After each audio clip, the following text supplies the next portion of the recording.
औज़ुबिल्लाहिमिनश्शैतानिर्रजीम बिफ़ज़्ल बिस्मिल्लाहिर्रहमानिर्रहीम। स्टूडेंट्स, जो कि कल शाम को क्लास नहीं हुई थी एसिड बेसिस और साल्ट्स की, तो मैंने सोचा यहाँ से एग्ज़ाम नज़दीक है तो इसलिए मैंने ये जो लेक्चर है रिकॉर्डेड लेक्चर अपलोड किया। तो मैंने सोचा आप बच्चों का टाइम ज़ाया नहीं होना चाहिए और इंशाल्लाह हम आज शाम को और एक चैप्टर पढ़ेंगे फ़िज़िक्स का। तो दैट्स वाई मैंने ये लाइव नहीं रखा और इसका रिकॉर्डेड सेशन मैंने अपलोड किया। ठीक है, मुझे उम्मीद है आप ये लेक्चर बहुत अच्छे से गौर से सुनोगे और अच्छे से पढ़ोगे, तभी जाके आपको फिर परसों जब आपका साइंस पेपर होगा आपको एसिड बेसिस और साल्ट्स के जो भी क्वेश्चंस हैं वो इंशाल्लाह आपको बहुत अच्छे से आएंगे। ठीक है, तो हम स्टार्ट करते हैं एसिड बेसिस एंड साल्ट्स। बहुत इम्पॉर्टेंट टॉपिक है और बहुत इजी भी टॉपिक है। इसमें कुछ उतने ज़्यादा क्वेश्चंस नहीं पूछे जाएंगे, ज़्यादातर मल्टीपल चॉइस क्वेश्चंस आ सकते हैं इसमें, क्योंकि फार्मूला जो होते हैं साल्ट्स के, केमिकल्स के, वो आपको पूछा जा सकता है। ठीक है, और सबसे पहला जो क्वेश्चन इसमें होगा, इसमें क्वेश्चन आएगा define acids and right down the physical and chemical properties of acids. दूसरा क्वेश्चन होगा define basis and right down the physical and chemical properties of basis. And जो तीसरा क्वेश्चन होगा वो होगा right down the uses of acids and basis. हो गए 3 question. उसके बाद फोर्थ क्वेश्चन जो है आपको वो आएगा define pH scale and it is importance. हो गए 5 क्वेश्चन। उसके बाद आएगा आपको डिफाइन साल्ट्स, फिर और उसके बाद आएंगे कुछ साल्ट्स और उनकी फार्मूलाज और उनके में और केमिकल्स आएंगे और उनके यूजेस आएंगे आपको। ठीक है, ये चीज़ आपको पढ़ना है। बाकी आप जो भी 1 मार्क्स वाले क्वेश्चन होंगे, मल्टीपल चॉइस क्वेश्चंस, इंशाल्लाह हम इसके बाद कल या परसों इंशाल्लाह मैं मल्टीपल चॉइस सेशन एक अपलोड करने जा रहा हूँ, या तो मैं उस पर लाइव रहूँगा और हम मल्टीपल चॉइस क्वेश्चंस कम से कम 100 या 200 देखेंगे कितने कर सकेंगे आप फिज़िक्स और केमिस्ट्री में। फिर उसके बाद बायो का भी होगा। और अच्छी बात यह है कि आपको इंशाल्लाह कल और एक टीचर आएगा जो आपको बायो पढ़ाएगा। जो आपने परसों बायो का सेशन दिया था, मैराथन दिया था, तो कल भी और एक मैराथन होगा। वो दूसरा टीचर देगा जिसका नाम डॉक्टर इरफान है। वो आपको कल और बायो पढ़ाएगा और कल आप 2 बजे से क्लास दे सकते हो। ठीक है, 2 बजे से 5 बजे तक आपकी क्लास होगी बायो की। अगर कहीं पे भी डाउट होगा तो वो आप उसको बोल सकते हो। ठीक है, क्योंकि परसों जो आपने मैराथन दिया था बायो का, जो कि सलीम सर ने दिया था, मैं चाहूँगा कि आपके पास मुख्तलिफ टीचर आए और बहुत सारे टीचर आपके डाउट्स क्लियर करें, क्योंकि कुछ बच्चों को किसी टीचर का समझ आता है, कुछ बच्चों को किसी और टीचर का समझ आता है। तो मेरा मोटो यही है कि मेरे पास जो भी टीचर्स आएंगे, दरवाजे खुले हैं, वो क्लासेस दे सकते हैं बिना टेंशन के, ताकि बच्चों को समझ आना चाहिए और उन बच्चों को फ़ायदा आना चाहिए। चलो, आज के जो टॉपिक है वो है एसिड्स, बेसिस एंड साल्ट्स।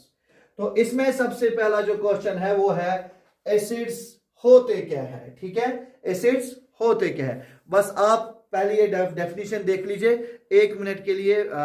मैं आपसे आधा मिनट चाहता हूं, क्योंकि मुझे लगता है कि आप में से कुछ बच्चे ऐसे होंगे जो अभी ये बताएंगे सर वॉइस क्वालिटी सही नहीं है। मैं पहले अपनी माइक लाऊंगा, फिर उसके बाद आपको पढ़ाऊंगा। ठीक है,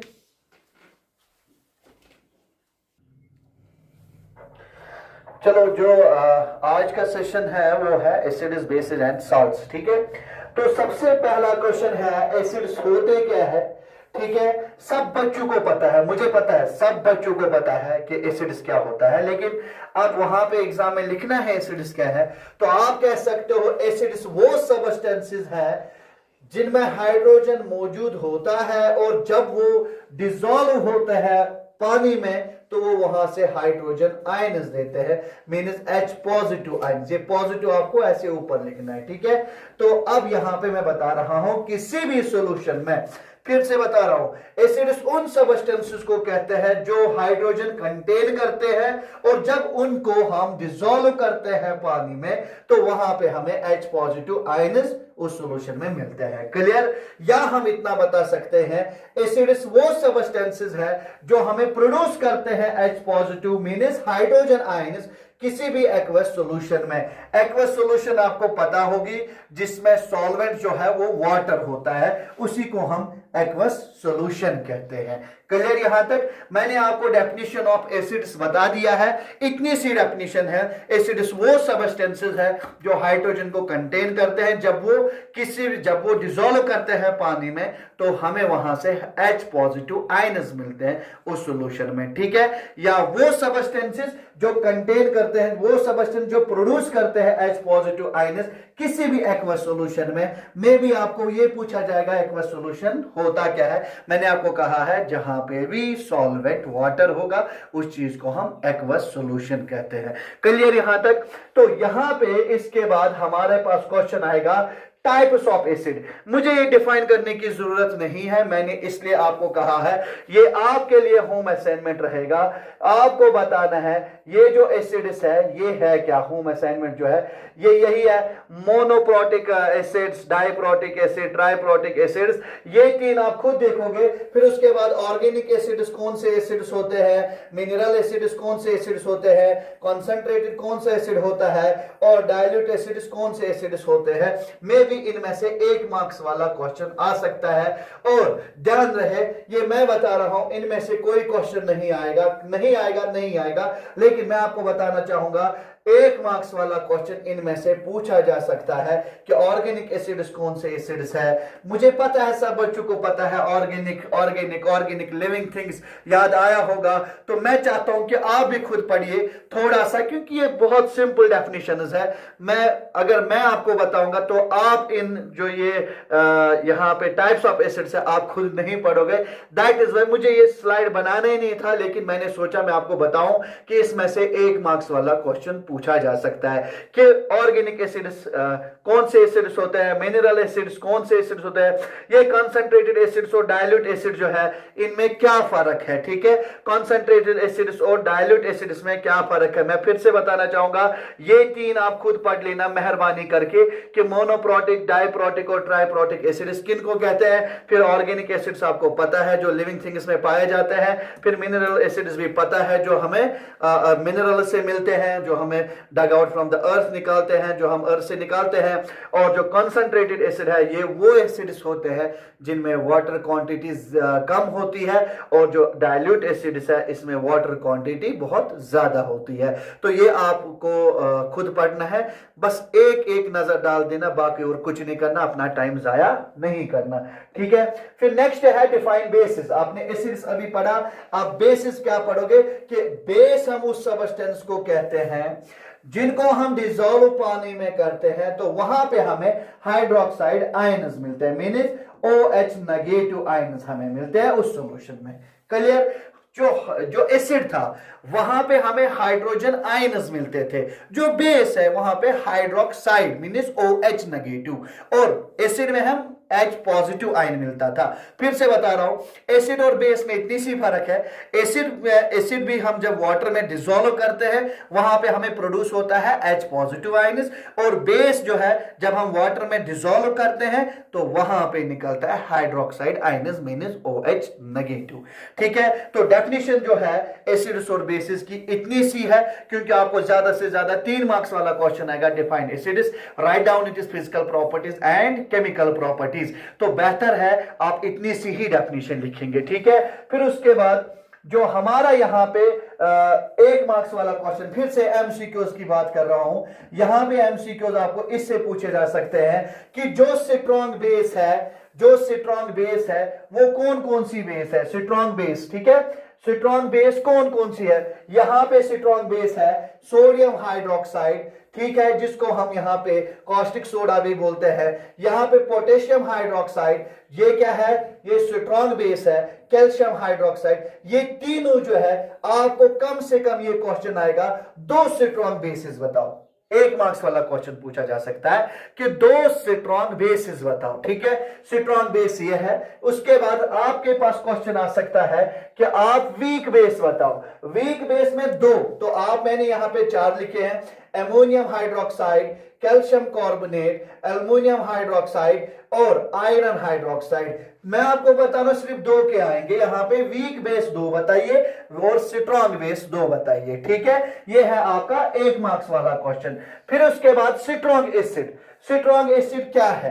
स्ट्रॉन्ग एसिड में कौन सी एग्जांपल आ जाएगी? तो हाइड्रोक्लोरिक एसिड आपको पता होगा और सल्फ्यूरिक एसिड भी आपको पता होगा। अब नाइट्रिक एसिड भी पता होगा। मैंने कहा आपको खाली 2 स्ट्रॉन्ग एसिड्स के नाम लिखने होंगे और उसके साथ साथ 2 वीक एसिड के भी नाम लिखने होंगे, that is acetic acid and carbonic acid and formic acid. मुझे उम्मीद है आपने इस चीज को अच्छे से अपने जहन में डाला होगा कि सर ने कहा वहां पे ये नहीं आएगा define strong acids, define weak acids, वहां पे ये आएगा कि आप 2 एग्जांपल्स दो स्ट्रॉन्ग एसिड की या 2 वीक एसिड की या 2 स्ट्रॉन्ग बेस की या 2 वीक बेस की। क्लियर यहां तक? तो यहां तक था हमारा डिफाइन एसिड्स और उसकी डिफाइन बेसिस। अब हमारे पास जो क्वेश्चन है that is physical properties of acids. Physical properties of acids में आपको यहां पे मैं फिर से बता रहा हूं, अब आप ध्यान में रखना ये कि हमें फिजिकल प्रॉपर्टी जो है वो हम डिफरेंशिएट करेंगे, ठीक है। Physical properties of acids and basis, हम दोनों का यहां पे थोड़ा सा दिमाग में रखेंगे क्योंकि ये क्वेश्चन पूछा जा सकता है कि आपके पास जो एसिड्स की फिजिकल प्रॉपर्टीज है वो क्या है और आपके पास बेसिस की फिजिकल प्रॉपर्टीज वो क्या है। क्लियर यहां तक? मैं फिर से बताना चाहूंगा आपको कि आपको एसिड्स की फिजिकल प्रॉपर्टीज में डिफरेंस बोलनी पड़ेगी। एसिड्स जो है उनकी फिजिकल प्रॉपर्टीज क्या है और बेसिस, मैंने ऐसे क्यों लिखा सो दैट आपको वहां पे जल्दी जल्दी याद आ जाएगा, ठीक है। जो एसिड्स होते हैं वो सोर इन टेस्ट होते हैं। क्लियर? ये चीज याद रखना, ठीक है। यहां पे पहला पॉइंट जो है मैंने टेस्ट की बात की, जो ये होते ये बिटर इन टेस्ट होते हैं, बिटर इन टेस्ट। क्लियर यहां तक? तो पहला पॉइंट जो है वो ये है फिजिकल प्रॉपर्टीज में बता रहा हूं, ठीक है। तो जब आपको देखना होगा एसिड है कि बेस है तो हम ऐसे देख सकते हैं कि जो एसिड्स होते हैं वो सोर इन टेस्ट होते हैं और जो बेसिस होते हैं वो बिटर इन टेस्ट होते हैं। अब दूसरा पॉइंट ये भी कंडक्ट इलेक्ट्रिसिटी करता है एसिड्स और एसिड सॉल्यूशन जो है, और इसका दूसरा पॉइंट जो है ये भी कंडक्ट इलेक्ट्रिसिटी कर रहा है, ठीक है, कंडक्टर्स इलेक्ट्रिसिटी। दैट मीन्स दूसरा पॉइंट इन दोनों में सेम है। क्लियर? सबसे पहला पॉइंट क्या है? ये सोर इन टेस्ट है, ये बिटर इन टेस्ट है, और दूसरा मैं फिजिकल प्रॉपर्टीज की बात कर रहा हूं। फिर उसके बाद ये कंडक्ट इलेक्ट्रिसिटी कर रहा है, ये भी कंडक्ट इलेक्ट्रिसिटी कर रहा है, ठीक है। तीसरा पॉइंट जो है बात किसकी हो रही है? एसिड्स की, ठीक है। तो ये ब्लू लिटमस को रेड में कन्वर्ट करता है, ठीक है। और ये है इसका अपोजिट, ये रेड लिटमस को ब्लू में कन्वर्ट करता है। ये ब्लू लिटमस आपको पता है ये एक पेपर होता है जिसकी वजह से हम देखते हैं एसिड है कि बेस है जब वो अपने कलर्स चेंज करता है, ठीक है। तो अगर ब्लू लिटमस जो है अगर वो हमने वो किसी एसिड में डाल दिया और वो रेड बन गया तो समझ लेना हमने वो एसिड में डाल दिया है, ठीक है। अगर हमारे पास रेड लिटमस है, अगर हमने वो किस में डाल दिया? बेस में डाल दिया, तो समझ लेना वो क्या है? वो फिर बेस है, ठीक है। तो पहला पॉइंट जो मैंने यहां पे लिखा है एसिड्स हैव अ सोर टेस्ट, तो ये मैंने आपको बताया। Acids turns blue litmus into red, आपने ब्लू लिटमस को किस में कन्वर्ट किया? रेड में, तो समझ लेना वो एसिड है। Acid solution conducts electricity, acid solution जो है उसने वो क्या कर रहा है? वो कंडक्ट इलेक्ट्रिसिटी को कर रहा है। ये 3 पॉइंट्स आपने याद रखे। अगर क्वेश्चन 5 मार्क्स का आएगा तब हम 4 डिफरेंसेस लिखेंगे, अगर 3 मार्क्स का आएगा तो 3 डिफरेंसेस लिखेंगे, ठीक है। क्योंकि इसमें जरूरी होगा define acids and write down it is physical properties, तब जाके आपको एसिड भी डिफाइन करना पड़ेगा और उनकी फिजिकल प्रॉपर्टीज भी डिफाइन करनी पड़ेगी। और ये जो 4th पॉइंट है वो ये है कि एसिड्स हैव कोरोसिव नेचर, जो एसिड्स होते हैं उनका कौन सा नेचर है? कोरोसिव नेचर, ठीक है। तो इसका ये मतलब है, आपने सुना होगा कि जब भी कहीं पे जंग लगता है तो आप क्या बोलते हो उस टाइम कि इस पे एसिड लगा तो ये साफ हो जाएगा। तो इसका क्या मतलब है, एसिड इसको जंग नहीं लगता है। आई बात समझ?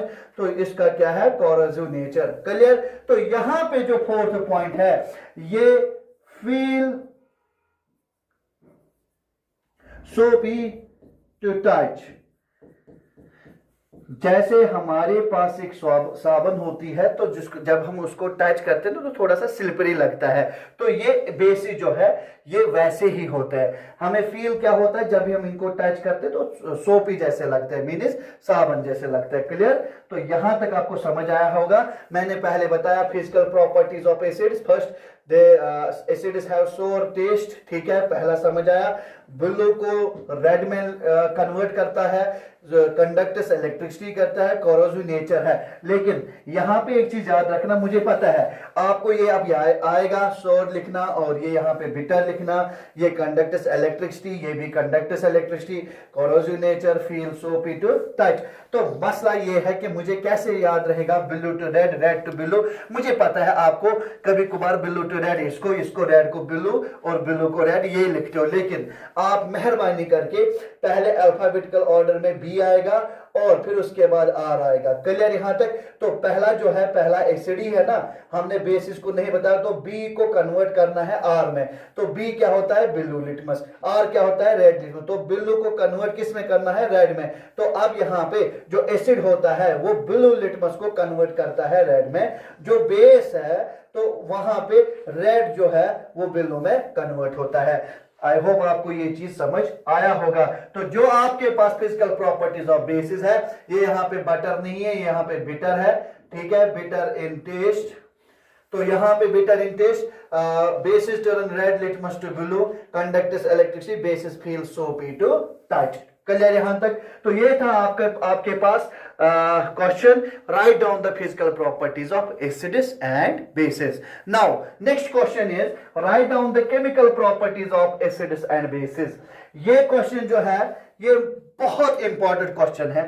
केमिकल प्रॉपर्टीज आएगी ही आएगी, ठीक है, ये चीज याद रख लेना, ठीक है। केमिकल प्रॉपर्टीज आपके पास जरूर आएगा क्वेश्चन, तो उस टाइम ये नहीं कहना सर ने नहीं कहा था। मैं फिर से बोल रहा हूं, आपको एसिड्स की भी प्रॉपर्टीज आ जाएगी, केमिकल प्रॉपर्टीज, या बेसिस की आ सकती है, दोनों की भी आ सकती है। बहुत इजी वे है इसका आंसर, बहुत आसान भाषा में यही आंसर है इसका कि केमिकल प्रॉपर्टीज ऑफ एसिड्स, जब एसिड्स मेटल्स के साथ मिलते हैं तो वो सॉल्ट और हाइड्रोजन गैस बनाते हैं।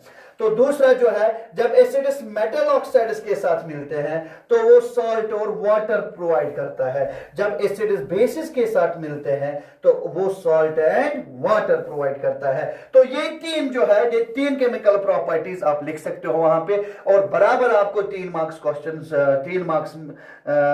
में आएंगे, ठीक है। तो जो इसके बाद दूसरा क्वेश्चन होगा वो होगा केमिकल प्रॉपर्टीज ऑफ बेसिस। जब बेसिस कुछ मेटल्स के साथ मिलता है वहां पे भी सॉल्ट प्लस हाइड्रोजन गैस मिलता है। जब बेसिस नॉन मेटल ऑक्साइड्स के साथ मिलता है तो वहां पे सॉल्ट प्लस वाटर मिलता है। जब बेसिस एसिड्स के साथ मिलता है तो वहां पे सॉल्ट प्लस वाटर मिलता है।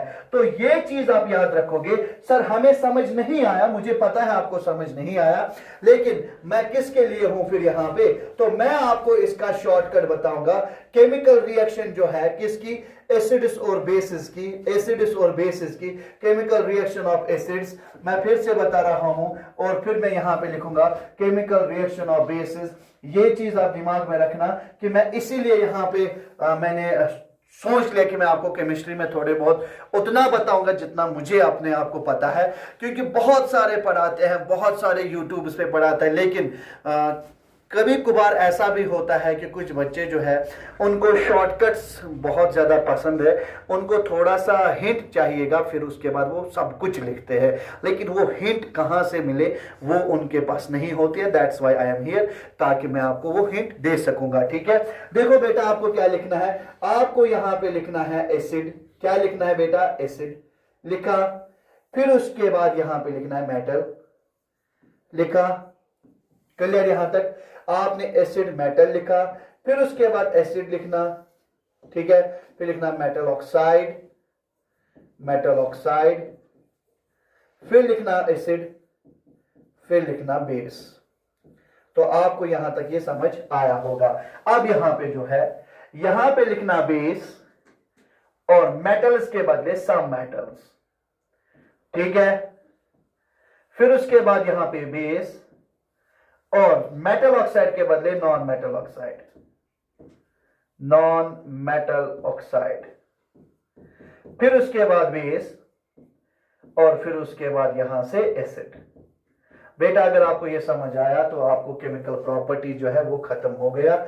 ये समझना है acid acid acid, base base base, metal metal oxide base, some metals non metal oxide और एसिड। ये मेटल ऑक्साइड है, ये नॉन मेटल ऑक्साइड है, ये बेस है, ये एसिड है, ये भी मेटल है, ये सम मेटल्स है। फिर उसके बाद आपको ये दिमाग में रखना है कि जो प्रोडक्ट्स हमें मिल रहे हैं वो क्या है। जो प्रोडक्ट्स मिल रहे हैं समझ लेना।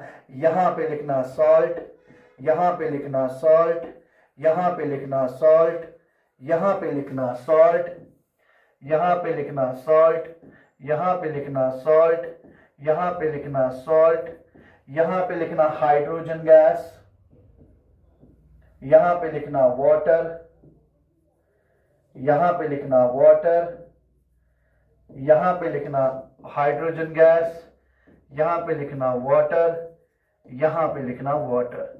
आपकी जो केमिकल प्रॉपर्टीज है खत्म। लिखना आपको है अब कैसे लिखेंगे, ये ऐसे लिखेंगे when acids react with metals, when acids react with metals, ठीक है, it gives salt and hydrogen gas। नीचे लिखेंगे that is acid plus metal gives salt plus hydrogen gas. तो यह है पहली केमिकल प्रॉपर्टी ऑफ एसिड्स। कितना आसान है अब ये केमिकल प्रॉपर्टीज ऑफ एसिड्स। आपको खाली यहां पे लिखना है acid acid acid, metal metal oxide base, फिर यहां पे base base base, some metals non metal oxide acid, फिर salt hydrogen gas, salt water. ये सेम है यहां पे, ये और यहां पे सॉल्ट, ये और ये सेम है। तो आपको 3 मार्क्स वाला क्वेश्चन ऐसे आ जाएगा, लेकिन ध्यान रहे कि फिर उसके बाद ऐसे ही नहीं लिखना, ये समरी है उस चीज के लिए, आपको ऐसा लिखना पड़ेगा। तो यहाँ पे when acids react with metals they form salt and water, it gives या they form, जो आपके मन में आए लिखो। उसको ये देखना है कि आपने किस एलिमेंट को किस एलिमेंट के साथ आपने मिलाया है और वहां पे क्या निकला, वही केमिकल प्रॉपर्टीज है। देखो अगर हम यहां पे नजर डाल देंगे तो ये यही है, अगर हम यहां पे नजर डाल देंगे तो वो यही है। एसिड्स को मेटल्स के साथ मिलाया, salt and hydrogen gas, acids को मेटल ऑक्साइड के साथ मिलाया, सॉल्ट एंड वाटर, एसिड्स को बेसिस के साथ मिलाया, सॉल्ट एंड वाटर, फिर उसके बाद बेसिस को सब मेटल्स के साथ मिलाया, salt and hydrogen gas, basis को नॉन मेटल ऑक्साइड्स के मिलाया तो सॉल्ट एंड वाटर, जब बेसिस को एसिड्स के साथ मिलाया that is salt and water. एक चीज का ख्याल रखना, वो ये जब हम एसिड्स और बेसिस को आपस में मिलाते हैं तो वहां पे सॉल्ट और वाटर बन जाता है। तो यह इस रिएक्शन को हम न्यूट्रलाइजेशन रिएक्शन कहते हैं। मे भी आपको क्वेश्चन आ सकता है न्यूट्रलाइजेशन रिएक्शन, तो वो यही है जब आप एसिड्स और बेसिस को आपस में मिलाओगे और वहां पे सॉल्ट एंड वाटर बन जाएगा, इसको हम न्यूट्रलाइजेशन रिएक्शन कहते हैं। आई होप आपको ये केमिकल प्रॉपर्टीज जो है एसिड्स और बेसिस की समझ आई होगी। बहुत सारे बच्चों ने मुझे यही कहा था सर हमें केमिकल प्रॉपर्टीज एसिड्स और बेसिस की नहीं आती है, तो दैट्स व्हाई मैंने इसका ये शॉर्ट ट्रिक देखा था। तो फिर उसके बाद मैंने सोचा कि मैं आपको ये बताऊं कि ये जो शॉर्ट ट्रिक है ये यहाँ पे मैंने ये सोचा कि आप बच्चों को भी पता होनी चाहिए। मैंने अपने जब मेरा मैट्रिक था तो मैंने इसी लिहाज से याद रखा था, तो मैंने आपको वही चीज बताया। मैंने आपको कहा ना किसी भी तरीके से आप किसी क्वेश्चन को याद करोगे कोई बात नहीं, आपको जैसे आ जाए कर लीजिए, ठीक है, आपको किसी को बोलने की जरूरत नहीं है कि मैंने ये क्वेश्चन कैसे किया हुआ है, वहां पे हमें लिखना है तो वो हमें पता है कैसे लिखते हैं। तो आप बताइए इसको हम क्या लिखेंगे, when bases react with non-metal oxides they form salt and water, when bases react with acids they form salt and water। इसी के साथ ये जो क्वेश्चन है, क्वेश्चन खत्म हो गया। क्वेश्चन हमारा पहला ये था, डिफाइन एसिड्स एंड बेसिस, खत्म। फिर उसके बाद write down the physical properties of acids and bases, खत्म। Write down the chemical properties of acids and bases, खत्म। अब एक क्वेश्चन हो रहेगा 1 मार्क्स वाला क्वेश्चन, वो है यूजेस ऑफ एसिड्स। 2 यूजेस बताने हैं एसिड के। तो हमारे पास एक एसिड है जिसको हम सल्फ्यूरिक एसिड कहते हैं। ये हमें फर्टिलाइजर्स बनाने में काम आते हैं, ये हमें प्लास्टिक बनाने में काम आता है, ये हमें केमिकल्स बनाने में काम आता है, ये हमें डिटर्जेंट्स में काम आता है, इसके बगैर भी डाइज बनाने में काम आता है। लेकिन हमें क्या बताना है, हमें 2 यूजेस बोलने हैं। तो मैंने यहां पे 1 2 3 4 एक ही पॉइंट में मैंने 4 यूजेस बताए। आप इतना लिख सकते हो, सल्फ्यूरिक एसिड जो है, एसिड ही तो है ना, हमें एसिड्स की क्या बताना है, यूजेस बोलने हैं। तो सल्फ्यूरिक एसिड जो है ये हमें कहां पे लगते हैं, ये हमें फर्टिलाइजर्स बनाने में काम आता है, प्लास्टिक बनाने में काम आता है, ये हमें डिटर्जेंट्स बनाने में काम आता है। और जो हमारे पास नाइट्रिक एसिड है ये भी हमें फर्टिलाइजर्स बनाने में काम आता है, डाइज बनाने में काम आता है, प्लास्टिक्स बनाने में काम आता है। आपको 2 ही यूजेस आपको वहां पे लिखने पड़ेंगे, ठीक है। नेक्स्ट क्वेश्चन, तो सीधी सी बात है, क्वेश्चन होगा यूजेस ऑफ बेसिस, क्योंकि जब यूजेस ऑफ एसिड्स है तो यूजेस ऑफ बेसिस भी होंगे। तो सोडियम हाइड्रोक्साइड जो बेस है वो हमें सोप या पेपर बनाने के काम आते हैं, और जो सोडियम कार्बोनेट है वो हमें वॉशिंग सोडा बनाने के काम आता है, ठीक है, used as washing soda, clear. तो sodium carbonate is used as washing soda, और ये जो सोडियम हाइड्रोक्साइड है ये हमें सोप बनाने के काम आता है और पेपर बनाने के काम आता है। तो 2 यूजेस आपको करने, अगर आप इतना ही लिखोगे, it is used in the manufacture of soaps, sorry.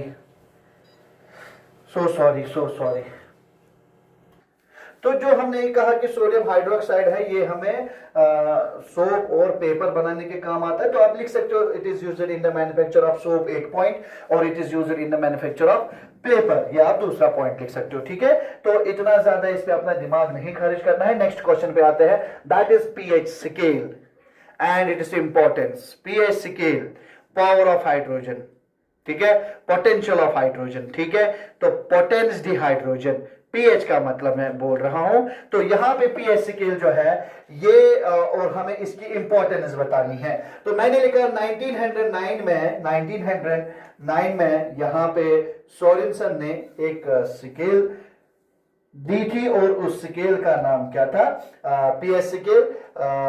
और ये जो स्केल है इस पे हम क्या देख रहे थे, हम इस पे स्ट्रेंथ ऑफ एसिड और बेस को देखते हैं, ठीक है।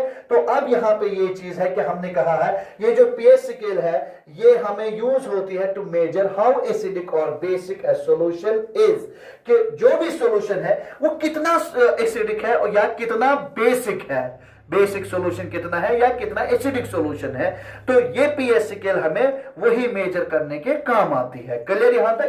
तो ये यहां पे किसने दी थी, सोरेनसन ने, क्लियर, 1909 में। तो इस पे मल्टीपल चॉइस आ सकता है कि ये जो स्केल है ये कब इन्होंने ये दी थी, स्केल कब दी थी और किसने दी थी।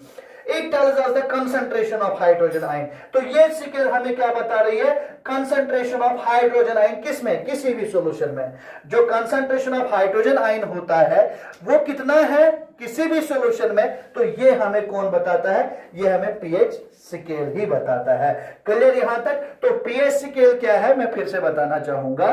ये पीएच स्केल जो है ये हमें इस्तेमाल होती है हम मेजर कर सके कितना एसिडिक या कितना बेसिक है एक सॉल्यूशन में, जो सॉल्यूशन होता है वो कितना एसिडिक है या कितना बेसिक है। और ये हमें ये बताता है जो कंसंट्रेशन ऑफ हाइड्रोजन आयन होता है किसी भी सॉल्यूशन में वो कितना है, ठीक है। और ये कब दी थी, 1909 में, किसने, सोरेनसन ने। इस पे हम क्या देखते हैं, स्ट्रेंथ ऑफ एसिड और स्ट्रेंथ ऑफ बेस, क्लियर यहां तक। तो नेक्स्ट आते हैं हम इस पे कि ये जो पीएच स्केल है इसकी जो रेंज है, इस पे जो वैल्यूज है वो 0 to 14 है, ठीक है। जो ये आपको याद रखना पड़ेगा, जो पीएच स्केल है उस पे नंबर जो है वो 0 to 14 है। तो अब यहां पे मैं बता रहा हूं एग्जांपल आपको, अगर 0 to 3 उस स्केल पे आ गया तो समझ लेना स्ट्रॉन्ग एसिड की बात चल रही है। फॉर एग्जांपल HCl या H2SO4 की बात चल रही है। अगर 4 to 6 नंबर आ जाएगा तो कहना कि वीक एसिड है, विनेगर या लेमन जूस की बात हो रही है। या अगर 7 बराबर होगा तो समझ लेना न्यूट्रल सब्सटेंस है। तो ये स्केल क्या है, या तो ये हमें दिखाएगा एसिड है, या तो ये हमें दिखाएगा बेस है, या हमें दिखाएगा न्यूट्रल सब्सटेंस है। बट देखते क्या है हम इस पे, strength of acid and strength of base. अगर 8 to 10 नंबर आ जाएगा तो समझ लेना वीक बेस की बात हो रही है। अगर 11 to 14 नंबर आएगा तो समझ लेना स्ट्रॉन्ग बेस की बात हो रही है। तो बेटा ये जो स्केल है, पीएच स्केल है, इस पे नंबर जो वैल्यूज है वो 0 to 14 है। अगर 0 to 7 आएगा, 0 to 7 समझ लेना एसिड की बात हो रही है। अगर 7 बराबर आएगा तो समझ लेना न्यूट्रल सब्सटेंस है। अगर 7 to 14 आ जाएगा तो समझ लेना बेस की बात हो रही है।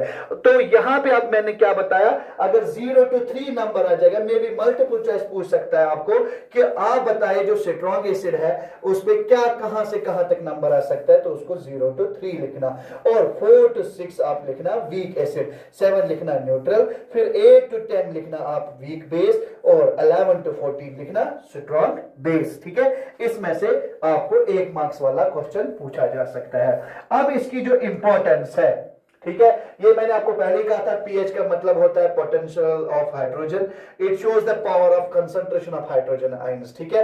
ये हमें दिखाता है power of hydrogen ion, means power concentration of hydrogen ion किसी भी सॉल्यूशन में वो पीएच ही दिखाता है। तो ये मैंने आपको पहले ही कहा था। और नेक्स्ट जो है importance of pH in everyday life, ठीक है। इसकी इंपॉर्टेंस जो है, इसका जो रोल है वो हमारी जो एवरीडे लाइफ है, क्या रोल है इसका, ठीक है। तो पीएच वैल्यू जो है plays a very important role in our daily life, health and environment. That means इसका रोल हमारी डेली लाइफ के साथ में उसमें भी है, हमारे हेल्थ में भी है, और हमारे एनवायरनमेंट में भी है इसका रोल, किसका, पीएच स्केल का।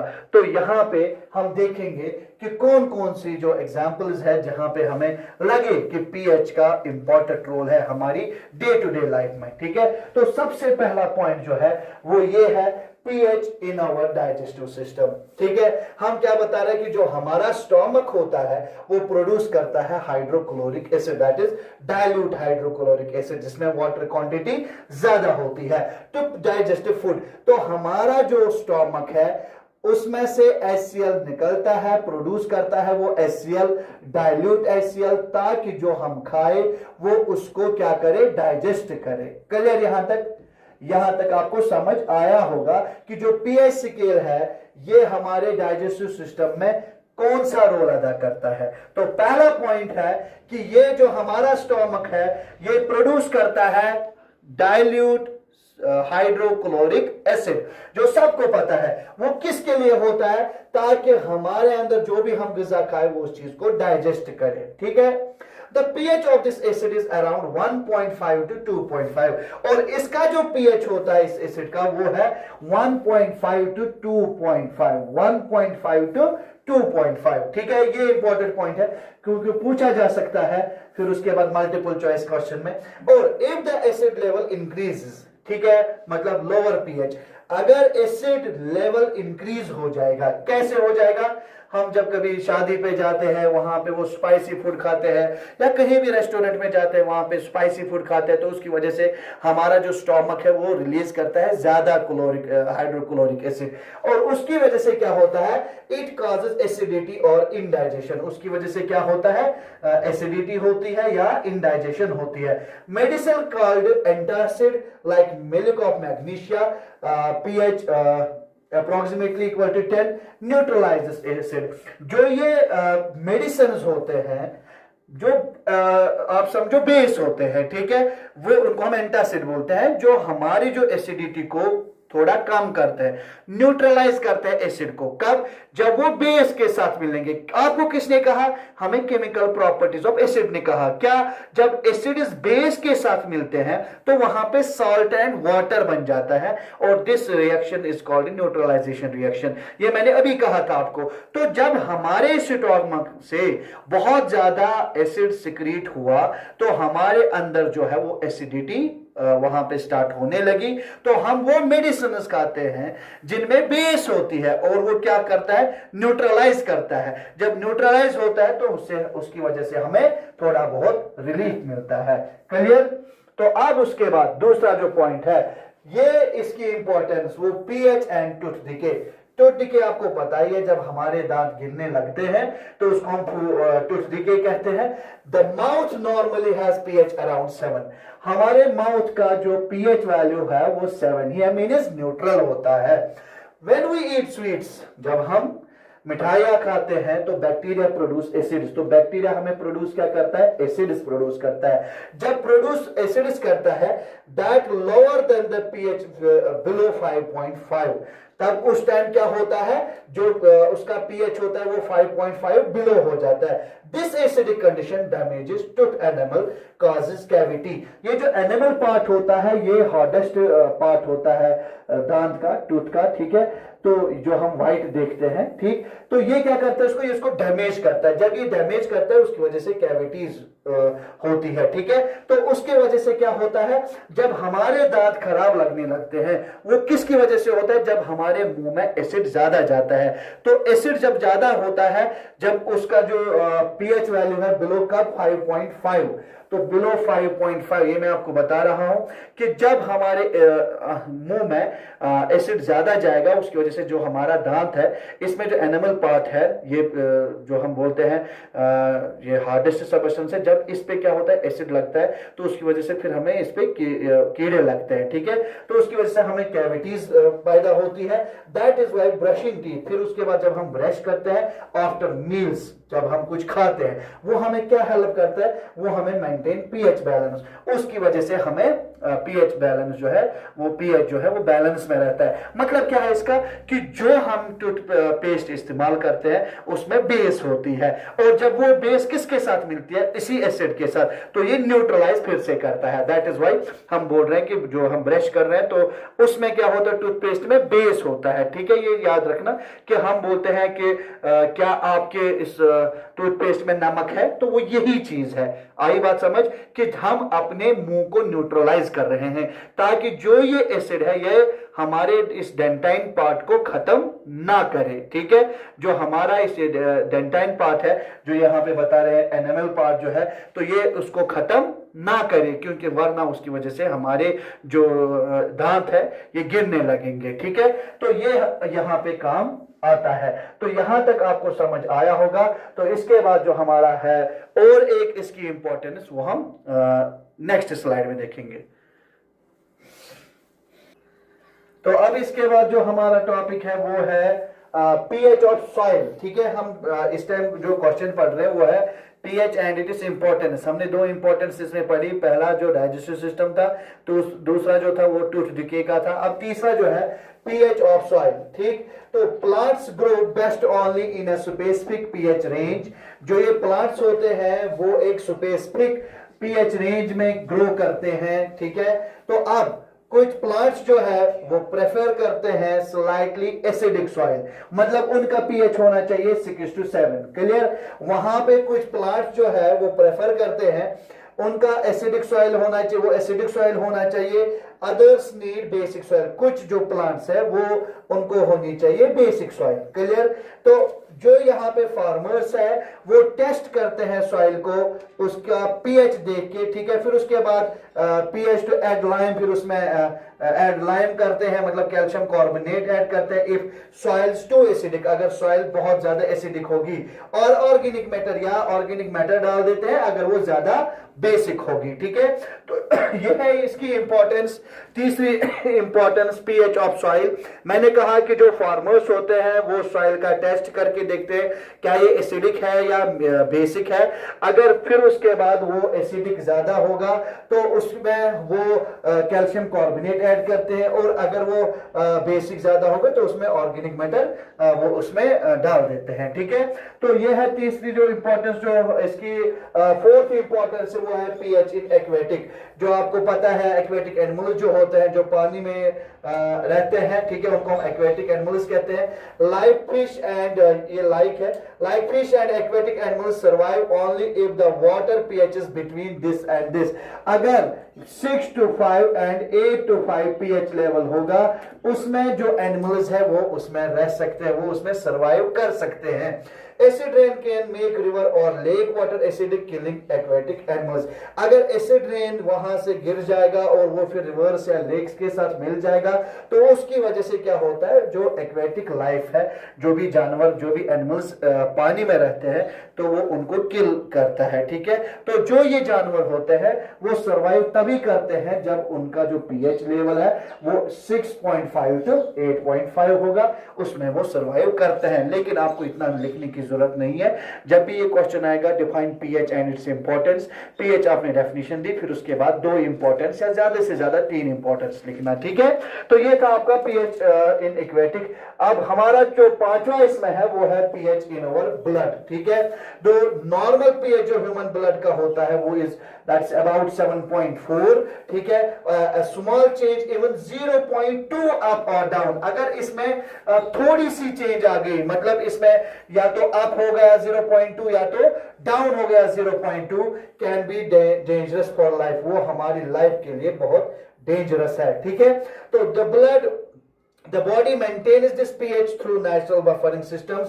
जो हमारे नेचुरल बफरिंग सिस्टम्स होते हैं उनकी वजह से ये बॉडी में मेंटेन होता रहता है, दैट इज 7.4। ठीक है, तो ये भी आप लिख सकते हो, इसकी पांचवी इंपॉर्टेंस थी।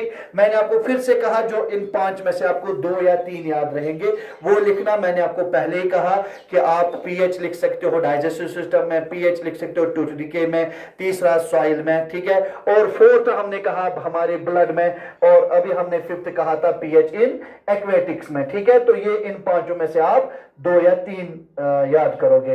फिर उसके बाद हमारा नेक्स्ट टॉपिक जो है दैट इज सॉल्ट्स। तो यहां तक जो भी हमने पढ़ा एसिड्स और बेसिस, इतना आपके लिए बहुत काफी है। मैं फिर से कहूंगा कि बच्चे जो है तो आप बड़े बड़े नोट्स याद कर बैठने लगते हो, फिर उसके बाद जब एग्जाम होता है वो सारा फिर भूल जाते हैं। तो बेहतर है कि आप टू द पॉइंट लिखिए, और जो भी आंसर होगा 3 मार्क्स वाला आंसर होगा तो उतना ही आंसर लिखिए, 4 मार्क्स वाला क्वेश्चन होगा तो उतना ही आंसर लिखिए। अगर आप 3 मार्क्स जो क्वेश्चन आएगा, अगर आपने उस पर 5-6 पेजेस भर दिए तो आपको तब भी 3 ही मार्क्स आएंगे। अगर आपने 2 पेजेस या 1 पेज भर दिया तो उसमें भी वही 3 मार्क्स आएंगे। तो अपना टाइम जो है वो बहुत अच्छे से कंज्यूम कर लेना, बहुत वाइजली इस्तेमाल करना, सो दैट आपको साइंस में बराबर मार्क्स आ जाए। तो अब हमारा थर्ड जो पार्ट इसमें है दैट इज साल्ट्स। तो साल्ट्स में उतना ज्यादा आपको करने की जरूरत नहीं है, लेकिन अब जो भी मैंने यहाँ पे आपको स्लाइड्स पे जो भी मैंने नोट्स बनाए हैं उतना आपके लिए काफी है। ठीक है, जो साल्ट्स होते हैं वो क्या है, जो साल्ट होता है वो कंपाउंड होता है फॉर्मड फ्रॉम एन एसिड। जो एसिड है, एसिड से ही साल्ट्स बनते हैं। क्या बनते हैं, एसिड से ही साल्ट्स बनते हैं। कैसे बनते हैं, जब आप एसिड में से हाइड्रोजन को रिप्लेस करते हो, जब आप इसको हाइड्रोजन को रिप्लेस करते हो, इसकी जगह जो है वो किसी दूसरे मेटल को देते हो। आई बात समझ? तो जब भी आप किसी एसिड में से हाइड्रोजन को बाहर निकालोगे, उसकी जगह किसी और मेटल को लाओगे, तो वहां पे हमें साल्ट बन जाता है। तो साल्ट एक ऐसा कंपाउंड है जो हमें बनता है एक एसिड से। जब आप रिप्लेसमेंट करते हो एक हाइड्रोजन को किस एसिड में, किसकी वजह से, बाय मेटल, फिर उसके बदले आप एक मेटल लाते हो। तो जो HCl है तो ये हाइड्रोक्लोरिक एसिड है, हाइड्रोक्लोरिक एसिड है। मैं मान के चलूं यहां पे हाइड्रोक्लोरिक एसिड है। जब आप इस हाइड्रोजन के बदले सोडियम को लाओगे, सोडियम एक मेटल है, तो ये बन जाएगा NaCl। तो ये एक साल्ट बन जाता है। तो मैं यही बता रहा हूं, जब भी आप हाइड्रोजन के बदले एक मेटल को रिप्लेस करोगे तो वो कंपाउंड फिर साल्ट कहलाता है। क्लियर यहां तक? तो मैंने यहां पे आपको इससे पहले भी कहा था, न्यूट्रलाइजेशन रिएक्शन जब एसिड्स और बेसिस आपस में मिलते हैं तो वो साल्ट्स बनाते हैं। मैं फिर से बता रहा हूं, जब एसिड्स और बेसिस मिलते हैं तो वो भी साल्ट्स बनाते हैं। लेकिन अगर आपको आएगा डिफाइन साल्ट तो मेहरबानी करके यही डेफिनेशन लिखना, ये एक ऐसा कंपाउंड होता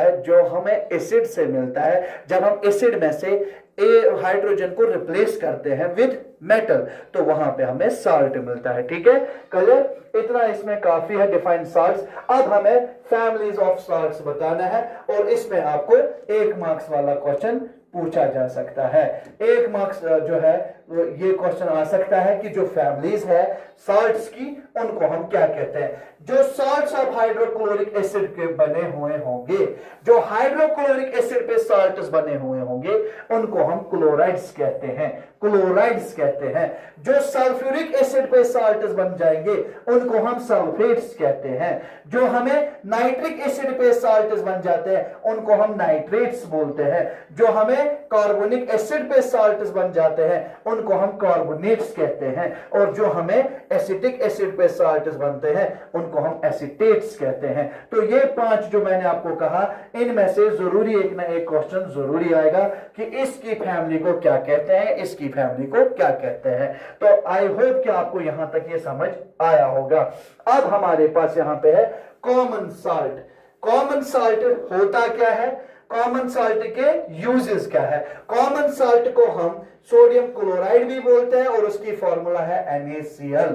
ये आपको पूछा जाएगा कॉमन साल्ट की केमिकल फॉर्मूला क्या है, ठीक है, और केमिकल नेम क्या है। तो इसको हम सोडियम क्लोराइड भी बोलते हैं और यहाँ पे फॉर्मूला NaCl है।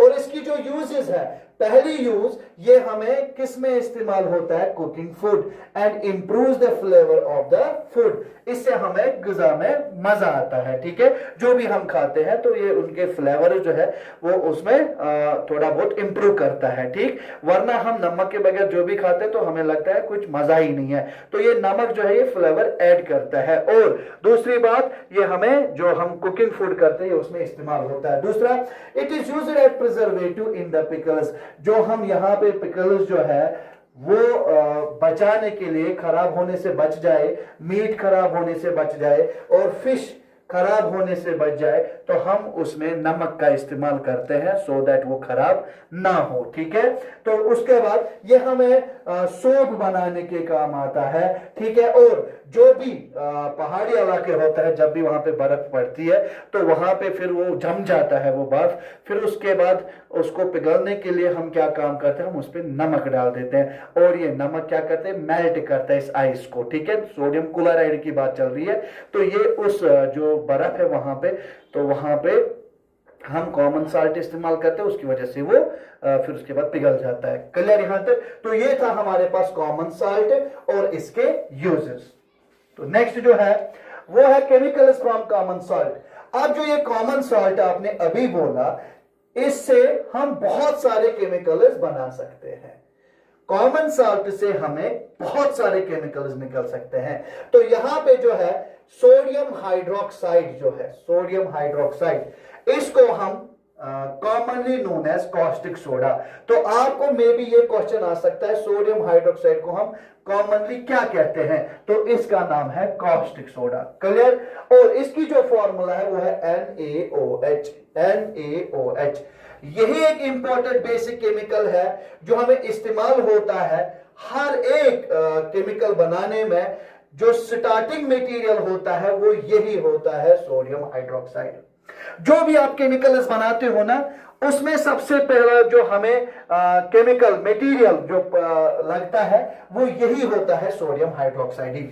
पूरा पहले दिमाग में रखो कि मैंने कहा कि जो कॉमन साल्ट्स के जो कॉमन साल्ट से हमें केमिकल्स मिलते हैं उनमें सबसे पहला जो है वो केमिकल वो सोडियम हाइड्रोक्साइड। सोडियम हाइड्रोक्साइड क्या है, इसको हम कॉमनली कास्टिक सोडा भी कहते हैं और इसकी जो फॉर्मूला है वो है NaOH। ठीक है, ये बहुत इंपॉर्टेंट बेसिक केमिकल है जो हमें इस्तेमाल होता है एज स्टार्टिंग मटेरियल। जो भी हमें कोई दूसरा केमिकल जरूरत होता है, वो बनाने के लिए हमें सबसे पहले सोडियम हाइड्रोक्साइड की जरूरत पड़ती है। तो अब इसके यूजेस, किसके यूजेस? सोडियम हाइड्रोक्साइड के यूजेस।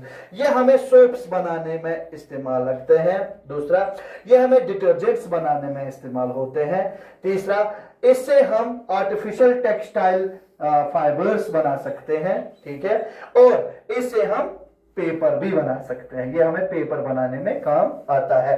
तो आपको ज्यादा से ज्यादा 2 या 1 यूजेस बतानी होगी। तो आप जो आपको अच्छा लगे इन चारों में से वो आप याद कर लेना। सोप्स और डिटर्जेंट्स बहुत आसान है, तो आप बता सकते हो सोडियम हाइड्रोक्साइड जो है ये हमें सोप्स बनाने के काम आता है, और डिटर्जेंट्स बनाने के काम आते हैं, और पेपर्स बनाने के काम आते हैं, और आर्टिफिशियल टेक्सटाइल फाइबर्स बनाने के काम आते हैं, ठीक है। अब जो दूसरा है वो है वॉशिंग सोडा। क्या है? Washing soda. इसको हम क्या बोलते हैं? Sodium carbonate. वो सोडियम कार्बोनेट जिसमें 10 molecules of water of crystallisation होगा, ठीक है, इसीलिए इसको बोलते हैं sodium carbonate decahydrate. Deca means 10, तो sodium carbonate means Na2 sodium CO3 carbonate 10 deca H2O। Water of crystallisation it is 10 water, ठीक है, 10 H2O। तो इसकी जो फॉर्मूला है वो है Na2CO3 10 टाइम्स H2O। में भी आपको इसकी फॉर्मूला, केमिकल फॉर्मूला बोलनी पड़ेगी वहां पे। Chemical formula of sodium carbonate decahydrate is, या आपको बताया जाएगा वॉशिंग सोडा की क्या है केमिकल फॉर्मूला, तो वो आपको बोलनी पड़ेगी उस टाइम, ठीक है। और इसके यूजेस क्या है? इसके यूजेस यही है कि ये भी सोप्स बनाने के काम आता है, ये भी सोप्स बनाने के काम आता है, ये भी पेपर बनाने के काम आता है, और it is used in cleansing agents for domestic purposes. जो हमें घर में क्लींजिंग एजेंट्स होते हैं जिनसे हम सफाई करते हैं, तो उनमें ये पाया जाता है क्या? Washing soda. क्लियर? तो वॉशिंग सोडा क्या है? ये हमें सोप्स बनाने के काम आता है और पेपर बनाने के काम आता है, और तीसरा क्लींजिंग एजेंट्स, ठीक है, जिनसे हम सफाई करते हैं फॉर डोमेस्टिक पर्पसेस, जो हम घर में इस्तेमाल करते हैं, ठीक है। तो ये था वॉशिंग सोडा, ठीक है। Next question is baking soda. Baking soda जो है इसको हम बोलते हैं सोडियम हाइड्रोजन कार्बोनेट NaHCO3, ठीक है। तो यहां पे इसको हम सोडियम बाइकार्बोनेट भी कहते हैं, याद रखना, या सोडियम हाइड्रोजन कार्बोनेट कहते हैं, या इसकी फॉर्मूला है NaHCO3, केमिकल फॉर्मूला याद रख लेना, ठीक है।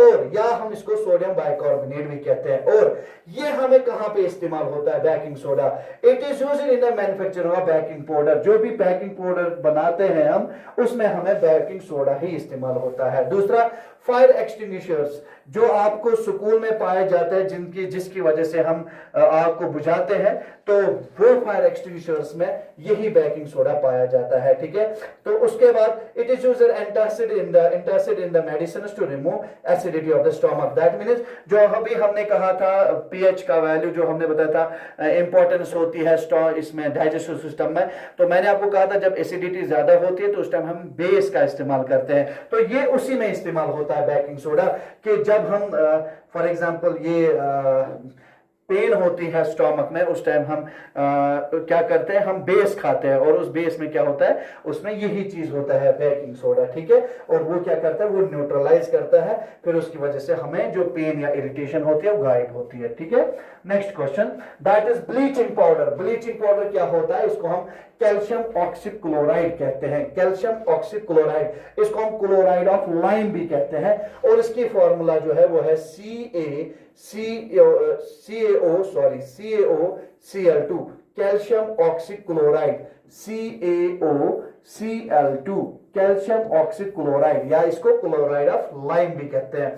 और इसके यूजेस क्या है? ये वूल को अनश्रिंकेबल करने में मदद करता है, ठीक है।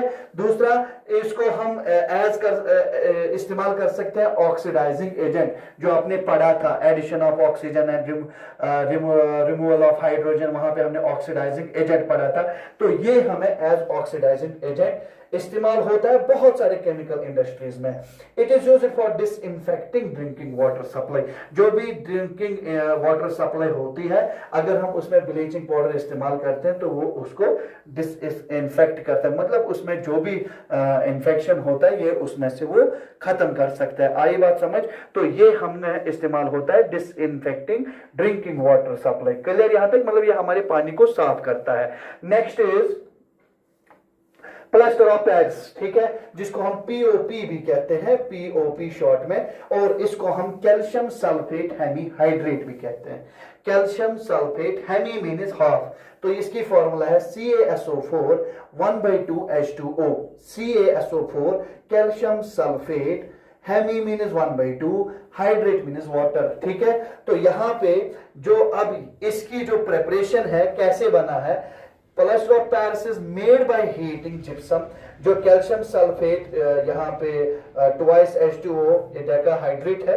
तो जब भी आपने ये कैसे बना है, जब आपने जिप्सम को, gypsum means calcium sulphate decahydrate को हीट किया था, तो वहां पे किस डिग्री पे, 100 डिग्री सेल्सियस पे, तो वहां पे हमें प्लास्टर ऑफ पेरिस मिला था।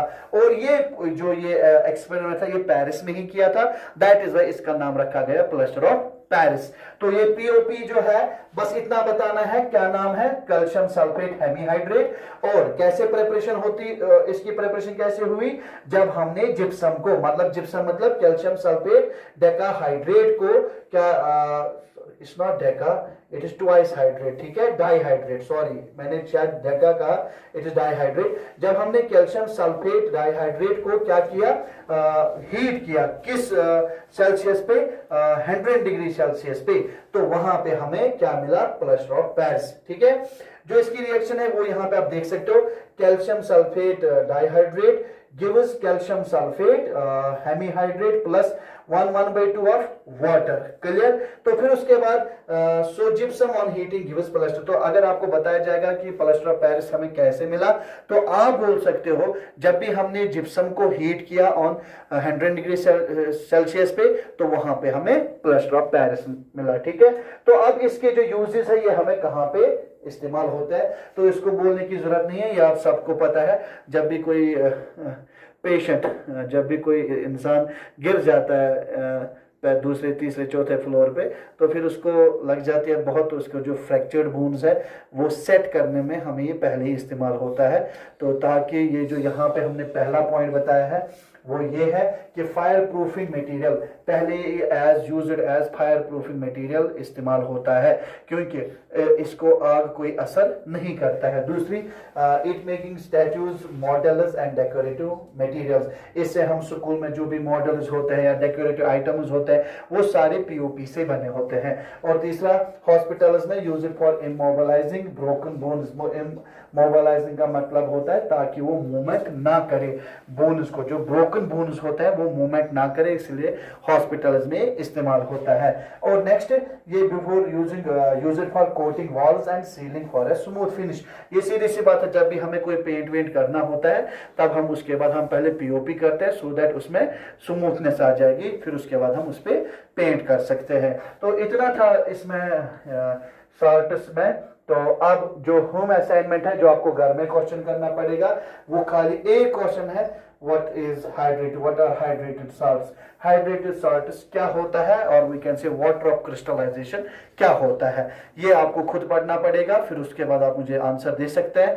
फिर उसके बाद अगर आपका सही होगा तो मैं कमेंट में बताऊंगा, अगर नहीं होगा तो फिर उसके बाद मैं कमेंट में ही इसकी डेफिनेशन बताऊंगा। लेकिन आपको इसलिए मैंने होम असाइनमेंट रखा, सो दैट आप ये घर में करोगे और आप देखोगे कि हाइड्रेटेड साल्ट्स होते क्या हैं। तो मुझे उम्मीद है आपको ये चैप्टर बहुत अच्छे से समझ आया होगा, और इतना ही आपको इस चैप्टर में करने की ज़रूरत है, ज़्यादा करने की ज़रूरत नहीं है। तो बेहतर है कि आप थोड़ा सा ये काम करेंगे कि ये चैप्टर आप कम से कम 2 या 3 बार देखेंगे। फिर उसके बाद आपको देखना है कि जो प्रीवियस ईयर के पेपर्स है उसमें कितने ऐसे क्वेश्चंस हैं जो मुझे आते हैं, और जो नहीं आते हैं वो फिर आप मेरे साथ डिस्कस कर सकते हो। क्योंकि जिस दिन हमारा मैराथन होगा साइंस का पूरा दिन, तो उस दिन हम वो डिस्कस कर सकते हैं। लेकिन तब तक आप इतना ही कर लीजिए, और मेहरबानी करके ये जो चैनल है इसको सब्सक्राइब कीजिए, लाइक कीजिए और शेयर कीजिए, क्योंकि बहुत सारे बच्चे ऐसे हैं जिन्होंने अभी तक कुछ भी नहीं पढ़ा है साइंस में या एसिड्स बेसिस सॉल्ट, उनको लगता है शायद बहुत ज़्यादा इसमें सिलेबस है, लेकिन अगर वो इस वीडियो से उनको फ़ायदा मिलेगा तो उससे बेहतर क्या है, तो आप उनको शेयर कीजिए, बोले कि ये बहुत कम क्वेश्चंस है जो सर ने बताए हैं, तो मेहरबानी करके, और थोड़ी बहुत ट्रिक्स भी बताई है कैसे याद करना है, तो मुझे उम्मीद है आप उनको भेजोगे अपने नियर्स डियर्स को, सो दैट वो भी फैजाब हो जाए और वो भी एग्ज़ाम में पास हो जाए। ठीक है, तो तब तक के लिए जब हम दूसरा टॉपिक इस पे डाल देंगे, लाइव आ जाएंगे इंशाल्लाह, तो तब तक के लिए अल्लाह हाफिज़।